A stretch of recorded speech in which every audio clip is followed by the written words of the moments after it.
Hello dear students, today we are going to see the last part of this lesson on page number 31.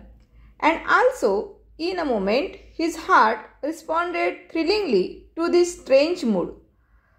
बघा याचा अर्थ काय होतो आणि त्या क्षणी त्याच्या मनाने या विचित्र मनस्थितीला उल्हासित प्रतिसाद दिला.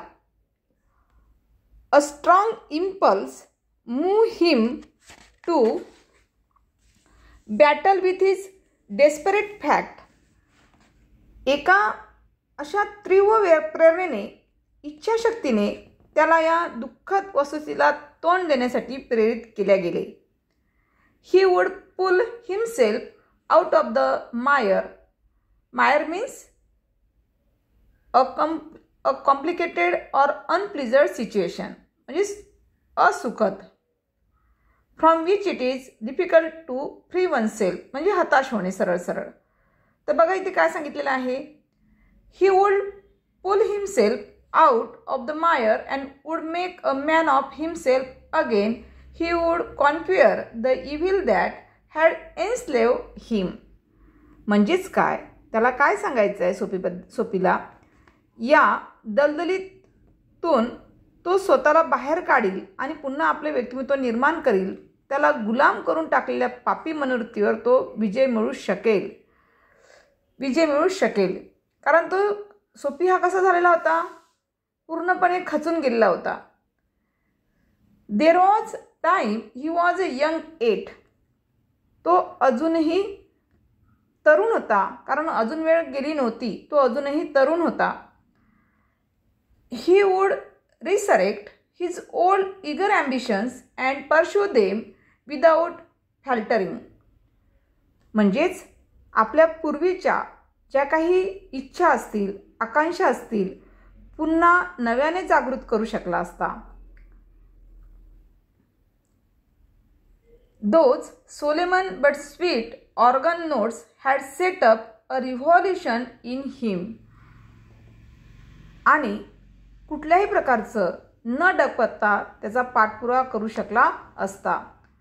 तर ऑर्गनच्या त्या पवित्र अशा सुमधुर स्वराने त्याच्या अंतर्मनामध्ये एक क्रांती घडून आणली होती. कारण तो तिथे थांबल्यामुळे त्याच्या डोक्यामध्ये सगळे विचार काय झाले होते सोपीचे बदलून चाललेले होते. Tomorrow he would go into the roaring downtown district and find work.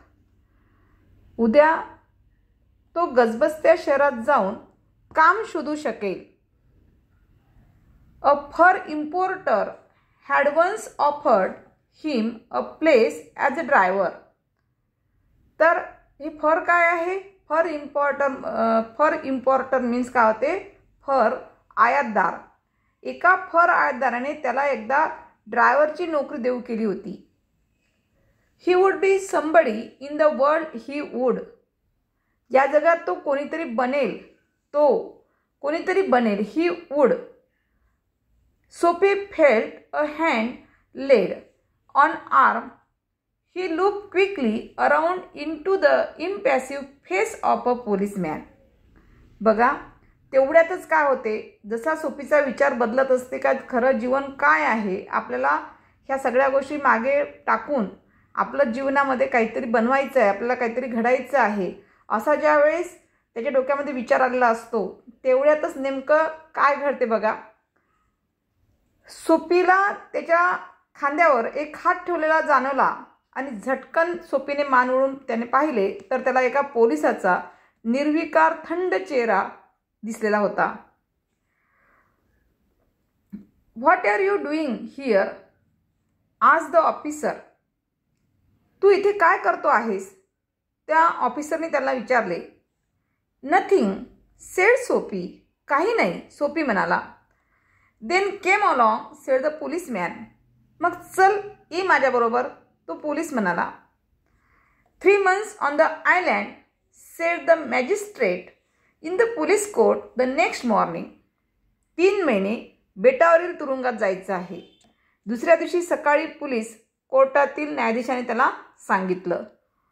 तर अशा प्रकारे हा जो लेसन आहे the cop and the anthem तर आज हा लेसन आपण बघितलेला आहे.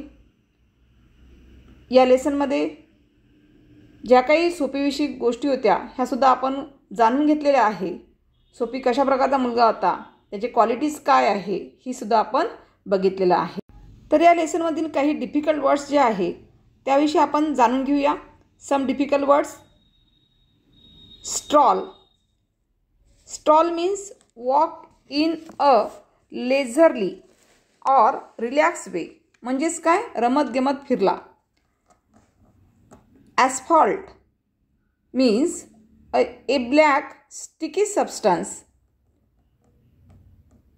Thanksgiving Day means the fourth Thursday of November, marked by religious observances and traditional meals with family. means नोव्हेंबरच्या चौथ्या गुरुवारी धार्मिक उत्सव आणि कौटुंबिक पारंपरिक जेवण अशा प्रकारचा साजरा करण्यात येणारा आभार प्रदर्शनाचा दिवस. थँक्सगिव्हिंग डेचा अर्थ काय होतो, आभार प्रदर्शनाचा दिवस. Mallard duck means a type of wild duck. एका गावठी मॅलर्ड जातीचे एक बदक. विंटर आयलँड्स या ठिकाणी या लेसनमध्ये अर्थ काय घेतलेला आहे, प्रिझन. शब्दशः अर्थ बघितला तर शब्दशः अर्थ जर बघितला तर याचा अर्थ होतो हिवाळी बेट, पण या लेसनमध्ये विंटर आयलँडचा अर्थ घेतलेला आहे प्रिझन म्हणजेच तुरुंग. आय फेल अपॉन मीन्स सॉ और नोटीस, नजर पडली. Decadent means old and worn out, जीर्ण किंवा फाटलेले.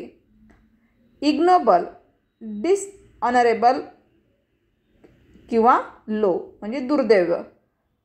Coveted means greatly desired. Limbo, limbo means border place between heaven and hell. या ठिकाणी जो अर्थ घेतलेला आहे पॅसेजमध्ये किंवा लेसनमध्ये, तर तो अर्थ म्हणजे तुरुंग म्हणजे प्रिझन म्हणून या ठिकाणी वापरलेला आहे. नेपरी मीन्स टेबल लाईन, त्याला आपण टेबल क्लॉथ म्हणतो. Betook, to cause oneself to go, प्रवेश मिळवला. कॉलस, व्हेरी हार्ड, अतिशय कठीण. Elusive, difficult to find, catch or achieve, दुष्प्राप्य म्हणजे फारच कठीण असणारं.